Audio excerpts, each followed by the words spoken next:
Good afternoon, welcome to my channel.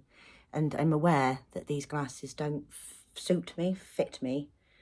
Most glasses don't suit me. I look like my dad when I put hats and glasses on, especially the older I get.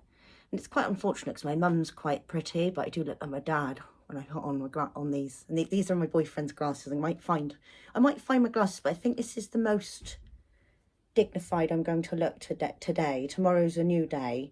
It was a long night last night. Was it a full moon last night? I think it was a full moon last night. Is it tonight? But I think it was the full moon last night. I couldn't sleep. That's been happening a lot this year. And believe me, I'm not that freaky. There have been many, I'm not hiding too much under these glasses. I'm just a bit, yeah, picky again.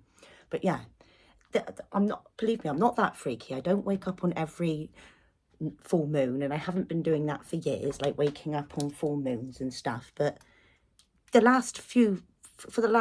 this year, or since the equinox, is it the turn of the summer, I've definitely felt every single full moon. Hang on guys.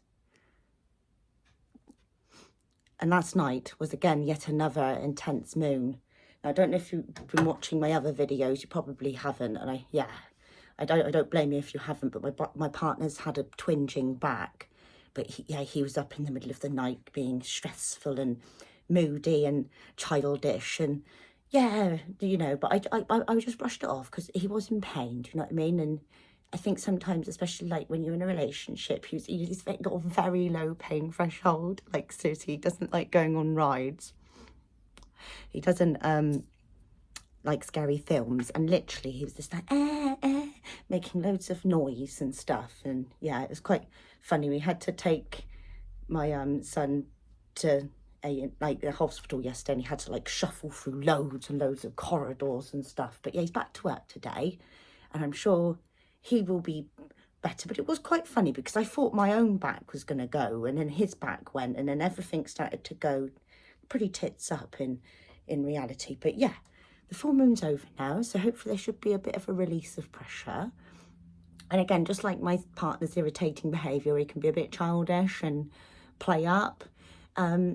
It's a time to just accept loops of behaviour and try and face them differently each time, I think, you know, like, and just accept it about yourself. There's things that you need to accept. Yeah. And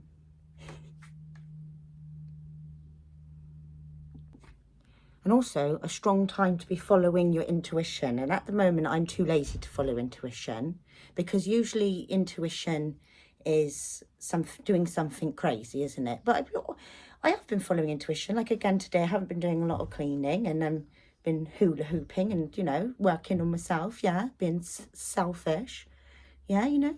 But if you want to fully follow your intuition, usually you're going to get people thinking you're crazy. And I think this is the thing that we're all missing at the moment, is that if we're going to make huge differences, we're going to have to step right out of that comfortable box that we're all in.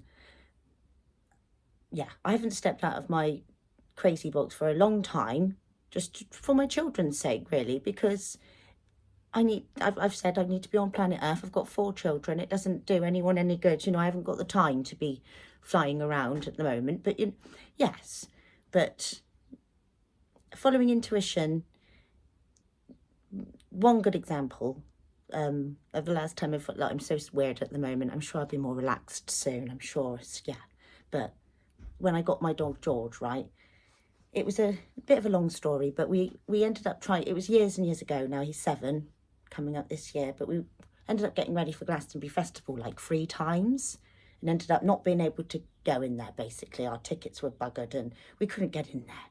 So we ended up going on a family campsite, and then they happened to have like a mad pet shop. We went to Woolacombe instead, near the beach, and they happened to have like a mad pet shop in there. And I mean, this was the maddest pet shop in the world, right? It had cows in there, sheep, gerbils, chickens, dogs, all in like stables and in a barn. And it was quite wild, but it had a nice atmosphere in there, and the bloke running it seemed really crazy, but also really, really nice. And it was just, could really feel a special feeling in there. And then there was this puppy, right? But he wasn't just puppy, he was 11 weeks old and he was huge. And And these children were picking him up, and I could just feel the aura of this dog. And that's my dog, George, the black dog. Yeah, you will see him in different videos because he's just my best friend. And you can't believe he's 7. And I just feel like he's going to live forever and be an old man. It's not fair. The relationship you have with dogs, it's like even different than what you have with your children. It's so deep, like, you know, it's really weird. Like the other day, my son actually said to me, and he wouldn't have said it unless he actually meant it. It was like, I love you so much, Mum. But he said, but I do love George more. And I was like, he wouldn't have said, but yeah, there was this huge puppy there, right? And I was like, oh my God, I think I might need to get that puppy. Because I knew we were getting back this money that we'd spent on the tickets, so like £600, but we didn't have a lot of spare money at the time. We come back from the holiday, and I'm like, I need to get that dog, right? And he said, my partner was like, we're not getting a puppy. We've got a 1.5-year-old. We had 3 children at the time. It's not the time to get a puppy, you know? And I was like, I am getting this puppy, right? So, and my mum, she's a bit mad as well. And she seemed to, and she drove us like an hour and a half with all the children in the car. I think one child was actually ill. And we got George off of the crazy man that was actually being really crazy at the time. He lived in a really small house, but really lovely, cooking curry at the time with like these large dogs. And then we even realised that George was like a Rhodesian Ridgeback Springer Spaniel cross, Springer Spaniel cross Cocker Spaniel, when he'd said he was a Sprocker. So everyone was saying, oh no, Ridgebacks will be violent dogs. So we ended up bringing this large puppy home and my partner was like, oh my God. And his sister was, my lovely sister-in-law, Shard, she was on me quite a lot, and literally they were like, Danny's crazy, she just picked up this fucking dog. They don't need a dog at the moment. I ended up pregnant a few months later, I believe, and I was walking around trying to train this puppy, and everybody thought I was crazy again, but my mum had my back, because she's crazy too. But I can tell you now that George is the best dog in the world. He doesn't bark at all. He's like a brother to the kids. He's protective, but he's not aggressive. He's a bit cheeky, but he's not over the line. But he'll eat a sandwich off the middle of the table really sneakily, like he loves sandwiches and that. But he's just the best dog in the world, and everybody would say that. But he was a very bitey puppy. When we brought him back, he had big teeth, and he was, But yeah, I took the risk, and now everybody credits me for having this dog. And I took the risk with having 4 children as well, because I was very much told not to have my last 4th pregnancy, or even my first one, by all of my family. But I've proven through time that following intuition and following your crazy ideas, those burning feelings, always pay off in the end. They really do. And it carves a way for others to act the same in their crazy ideas. So yeah, just follow your heart, guys, and it will pay off. And I think we get the line between intuition and OCD feelings quite mixed up.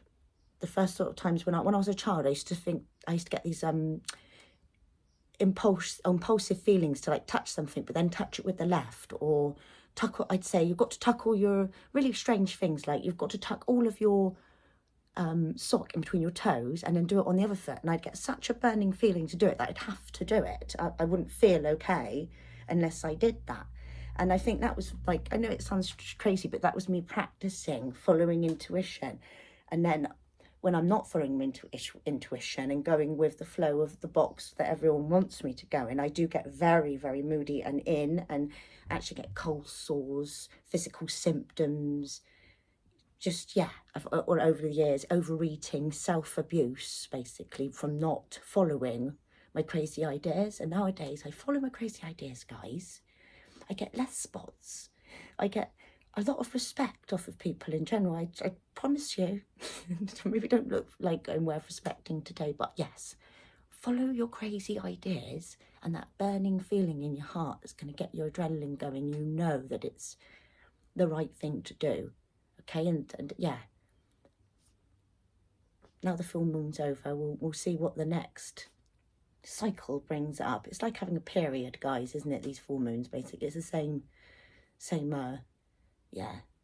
So follow your craziness, and yeah, be a dude, man. Just be a rock star, you know. Yeah. Cheers and bye. Have a good one. Namaste.